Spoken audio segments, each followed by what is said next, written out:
സംസ്ഥാനത്തെ പുതിയ പോലീസ് മേധാവി സ്ഥാനത്തേക്കുള്ള 3 പേരുടെ ചുരുക്കപ്പട്ടിക UPSC കേന്ദ്ര സർക്കാരിന് കൈമാറി.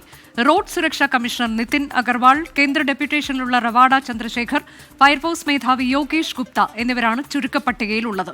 പട്ടികയിൽ നിന്ന് ഈ മാസം 30-നകം മുഖ്യമന്ത്രി പുതിയ സംസ്ഥാന പോലീസ് മേധാവിയെ തിരഞ്ഞെടുക്കും. നിലവിലെ സംസ്ഥാന പോലീസ് മേധാവി ഷെയ്ഖ് ദർവേഷ് സാഹിബിന്റെ കാലാവധി ഈ മാസം 30-ന് അവസാനിക്കും.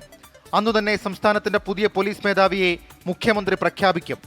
UPSC അംഗീകരിച്ച് കേരളത്തിന് തിരിച്ചയച്ച ചുരുക്കപ്പട്ടികയിൽ നിന്നുള്ള 3 പേരിൽ ഒരാളായിരിക്കും അടുത്ത പോലീസ് മേധാവി.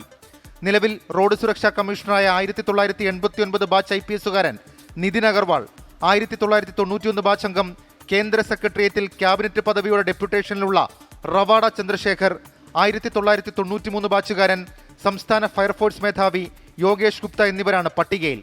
ഇവരിൽ കൂടുതൽ സാധ്യത പറയുന്നത് റവാഡ ചന്ദ്രശേഖറിന്. നിതിൻ അഗർവാളിനോടും യോഗേഷ് ഗുപ്തയോടും സർക്കാരിന് താൽപ്പര്യക്കുറവുണ്ട്. 6 പേരുകളായിരുന്നു കേരളം അയച്ച പട്ടികയിൽ ഉണ്ടായിരുന്നത്. ഇതിൽ വിജിലൻസ് ഡയറക്ടർ മനോജ് എബ്രഹാം, ADGPമാരായ സുരേഷ് രാജ് പുരോഹിത്, MR അജിത് കുമാർ എന്നിവരെ ഉൾപ്പെടുത്തിയില്ല. ADGPമാരെ ഉൾപ്പെടുത്താൻ വേണ്ടി കേരളം സമ്മർദ്ദം ചെലുത്തിയെങ്കിലും ചട്ടങ്ങളിൽ മാറ്റം വരുത്താനാകില്ലെന്ന് UPSC നിലപാടെടുത്തു. ഇതോടെയാണ് MR അജിത് കുമാർ ഒഴിവായത്. 24 തിരുവനന്തപുരം.